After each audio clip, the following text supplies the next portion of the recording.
지난해 국내 증시는 코스피 3000 시대를 열었으나 하반기 들어서 대내외 리스크들이 겹치면서 지루한 박스권에 접어들었습니다.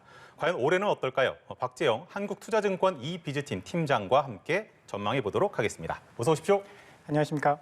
네, 올해 첫 거래일 오늘은 코스피 코스닥 모두 소폭 상승하며 마무리를 했습니다. 어제 좀 좋은 출발이라고 보시나요? 일단 거래량 자체는 매우 한산했습니다. 오늘 코스피 같은 경우에는 거래 대금이 8조 원이었고요. 코스닥은 10조 원 정도. 그러니까 동학개미운동이 시작된 2020년 12월경에는 많을 때는 60조까지 올라갔거든요. 네. 그런데 이게 거의 3분의 1 토막이 난 수준이죠. 그리고 작년도 상반기까지만 하더라도 30조 가까이 평균적으로 거래 대금이 일어났었는데 최근 들어서는 또 많이 줄어든 그런 상황이고요. 뭐 오미크론이라든지 뭐 미국의 긴축 이런 것들 우려가 계속되는 가운데 우리가 쉬는 동안에 작년 12월에 수출 데이터가 좋게 나왔고요. 중국의 제조업 PMI가 예상보다 좋게 나오면서 그나마 소폭이나마 상승해서 마감한 하루였다라고 보시면 될 것 같습니다.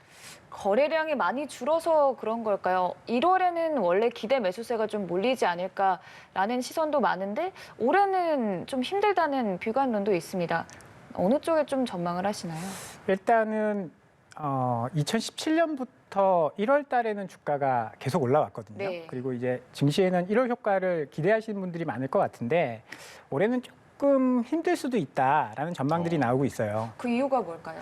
일단은 11월부터 외국인과 기관 투자자들이 주식을 굉장히 많이 샀습니다. 네. 11월부터 외국인은 코스피 시장에서 6조 원, 기관은 4조 원을 매수를 했고요. 코스닥 시장에서는 외국인이 1조 5천억 원, 기관이 2조 4천억 원을 배당락 전까지 매수를 했습니다. 이게 무슨 의미냐면요. 배당을 보고 매수한 이제 외국인 기관이 좀 많았다라는 이야기가 될 것 같은데 배당락이 끝나고 그러니까 12월 29일부터 3거래일 동안 기관이 우리 시장에서 3조 5천억 원을 매도를 했습니다.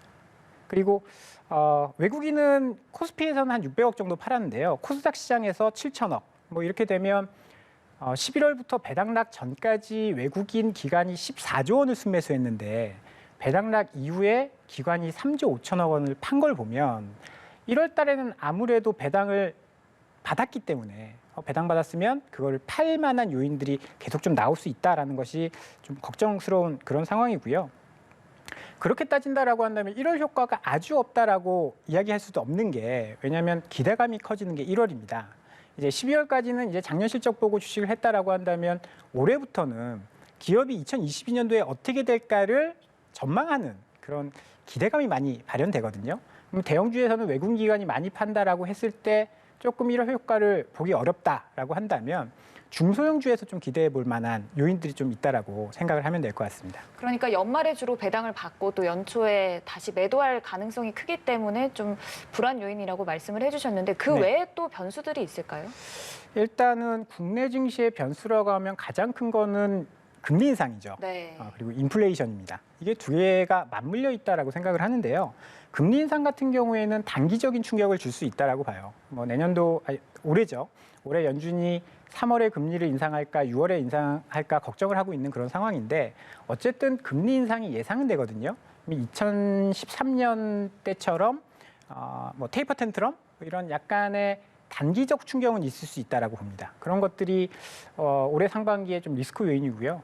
뭐 그리고 다음 주면 금통이 한국은행에서도 금리를 올릴 가능성이 매우 높다라고 보고 있는 상황이라서 금리 인상을 마냥 긍정적으로 볼 수는 없는 그런 상황이고 인플레이션에 대해서도 걱정을 많이 하고 있습니다. 뭐 인플레이션이 좋을 수 있다, 나쁠 수 있다 이야기를 많이 하고 있는데 인플레이션이 발생한 건 팩트입니다.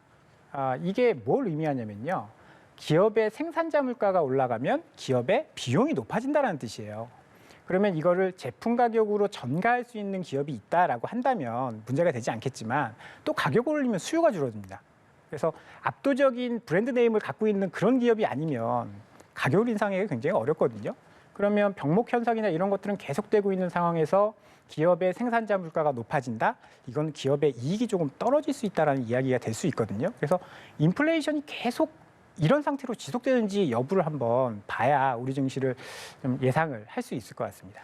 어찌됐든 많은 변수가 잔재 있는 상황인데 또 올해 이 부동산 규제와 관련된 여러 변화들도 있을 가능성이 크지 않습니까?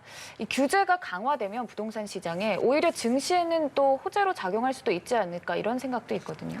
그게 이제 주식을 하는 사람들의 마음이에요. 네. 부동산이 이렇게 조여지면 그 돈이 증시로 좀 네. 넘어와라 이렇게 네. 생각을 하는데 꼭 그런 것만은 아닙니다. 부동산이 안 좋다라고 해서 나 그 돈으로 주식해야지. 부동산을 오래 하신 분들은 그렇게 또 생각도 안 하실 뿐더러 부동산 자금이 주식으로 넘어오려면 몇 가지 요인이 필요합니다. 금융시장의 변동성이 커져야 되는 거거든요.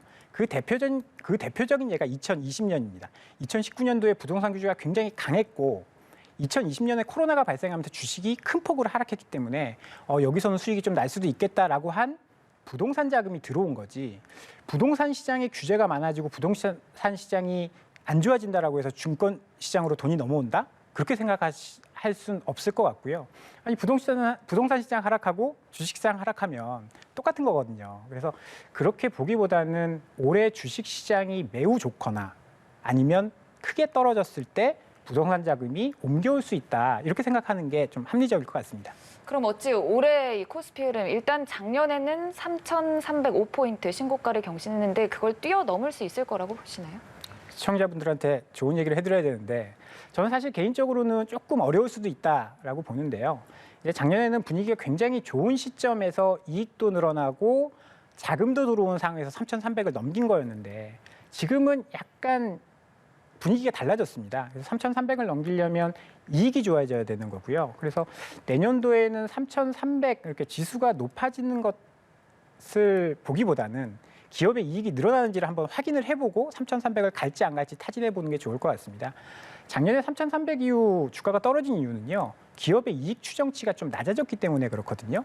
굉장히 많은 이익을 낼 거라고 생각을 하다가 2022년도에 생각을 해보니까 뭐 반도체 가격도 떨어지고 기업 비용도 늘어나고 그러면서 이익 추정치가 낮아지면서부터 주가가 하락하기 시작을 했습니다. 그러면 이 이익 추정치가 올라가야 된다라는 거거든요. 그러면 지금 이익 추정치가 횡보를 하고 있는 상황이고 실질적으로 이거를 올려주기 위해서는 반도체 가격이 올라가야 됩니다. 그래서 저는 내년이 아니죠. 올해 자꾸 실수해 죄송합니다.